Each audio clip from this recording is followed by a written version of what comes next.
I believe he's the candidate who's most likely to win. I think he's principled. I think he's a team player, and I think he'd be a very solid leader. I make no bones about this. Last year, I said I would do whatever I could to see a change in the federal government. We did that our part here in Alberta, but we need to see a change in Ontario, and I think Erin is best equipped to do that. Well, that was quite the glowing review. As you just heard, high-profile Conservative Alberta Premier Jason Kenney is endorsing Erin O'Toole for Conservative Party leader. Is this the momentum O'Toole needs to bump MacKay out of front-runner position? We've got the press gallery here to weigh in on that. Greg McEachern is with Proof Strategies and our Liberal Voice. Gary Keller is with Strategy Corps and our Conservative. And McGrath is National Director for the NDP. And we have Greg Weston with us from Earnscliffe Strategy, and that's our neutral input for all of us. Thank you, and welcome everyone for coming. So big move yesterday. It's not very usual that we see, a high-profile premier endorsing someone. Who does it help more, and who does it hurt more? I'll get you to weigh in on that, Greg. Well, obviously not good news for Peter MacKay. What is curious is that this is the third time Jason Kenney has endorsed somebody. He endorsed Rona Ambrose, then John Baird, now Erin O'Toole. So he really wanted them to run. Yeah, so we know that, in terms of Peter MacKay as leader, for Jason Kenney, he's either for or below. We don't know, perhaps Marilyn Gaudou is more appealing to Premier Kenney. So I think, obviously we are seeing a bit of polarization. It's going to be, there's the O'Toole wing, the MacKay wing. The one caution I'd have for Premier Kenney is right now he's had a lot of cutbacks in his province around healthcare. We have the coronavirus concern going on. As an Albertan, I'm not sure I'd want to see my Premier wading into this so much when there are other concerns at home. Okay, Greg, let me bring you in from Vancouver on this. And how much does it hurt MacKay, given his position as really the front runner? Well, I don't think it really. This is not a death knell by any means. Premier Kenney seems to long for the good old days when he was back in Ottawa playing in the federal sandbox. He keeps coming back. Remember, the last time we saw him was during the last election. He came and started to campaign in Ontario. I don't think that made any difference either.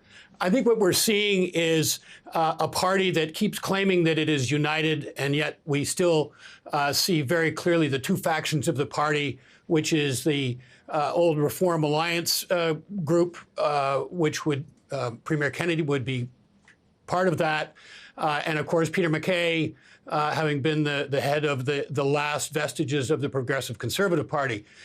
So apparently those wounds haven't healed quite as well as one might expect. And so Premier Kenney had better be careful, really, that he's not casting the party as a divided party, which is not really what it's going to need going into the next election.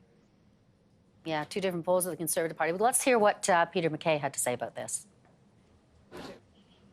I was at a gathering in Calgary yesterday, or the day before, where we had over 600 people out. Everywhere I went in Edmonton and Leduc yesterday, we had a massive turnout. People need to make endorsements, make personal decisions, but I'm concentrating my effort right now on addressing some of the real challenges that we're facing in the oil sector, the natural resource sector more broadly. Yeah, and add to that, Gary, I mean, the endorsement came while Peter MacKay was in Edmonton, in Alberta. Interesting. Yeah, it's interesting. Look, I've never thought that this was some sort of coronation, this race on Peter MacKay. There have been some commentators that have suggested that. Look, Erin O'Toole finished pretty well in the last leadership race. He finished in third place. There's a number of people that would have supported him. I mean, I do think it's an interesting strategy for Jason Kenney to come and support him. But we have known that Jason is sort of on the center right of the party, and clearly he feels that Erin is best placed to do that. Now, the one thing is, if there were any Jason Kenney fans left in the Peter MacKay camp yesterday, they're gone by today. Well, let me ask you about that, Anne, as well as what if, Peter MacKay then went on to win the leadership and who knows if he becomes prime minister? That relationship, what happens then? Well, I think that's where I agree with Greg. I think that this is good for Erin O'Toole, bad for Peter MacKay, and really primarily bad for the party. And what I find interesting about this whole race is that the two front runners are after a campaign where most conservative thinkers and strategists argued that the party's stance on women's rights, LGBTQ rights, and the failure to have a credible climate action plan were very, very dominant in why they weren't successful, that they have two front runners who are trying to kind of be the manliest ultra right-wing conservative out there. And so it's like the opposite of the analysis of what went wrong in the election, which is that they should be moving more to the center. So you've got these two now, key people that they've fulfilled the requirements they're in, but there's four others in the race. So are they in the race, Greg? Well, you wonder, we've seen this in the Liberal Party where people have run, they've never actually won a race, whether it's for their local nomination in some cases, and they think somehow this is going to give them profile that's going to help them in the launch in the next their next era of their career. And all they end up doing is incurring a lot of debt. And sometimes it's not good for the party because the news stories afterwards are people that still have not paid off bills. So, if you're in it to win it, then stay in the race. If not, vamoose. What do you think will happen in the debates? Yeah, the debates will be very interesting on that front because now you've got some polarization going on in the campaign. Look, I think to your previous point, what the party wanted to avoid was the last leadership campaign where there were 15 people on a stage and anybody who wanted to pay $25,000 or $50,000 was able to get a place on the stage.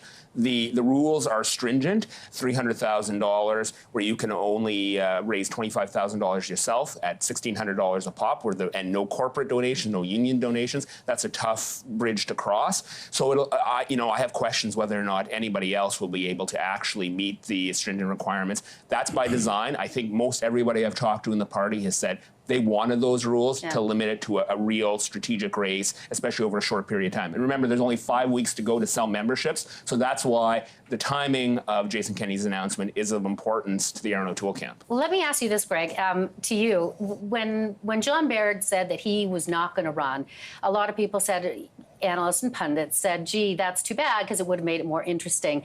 With all of these developments, is it now more interesting, the race?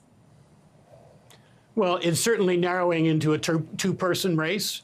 I think what's going to happen that's going to break this this whole race wide open is going to be when we get more public opinion polling showing how the general voting public, and in particular conservative voters writ large, feel about these candidates. Because let's remember, we're in a minority government situation. So whoever they are going to choose as their new leader may very quickly be into a race to become the next prime minister.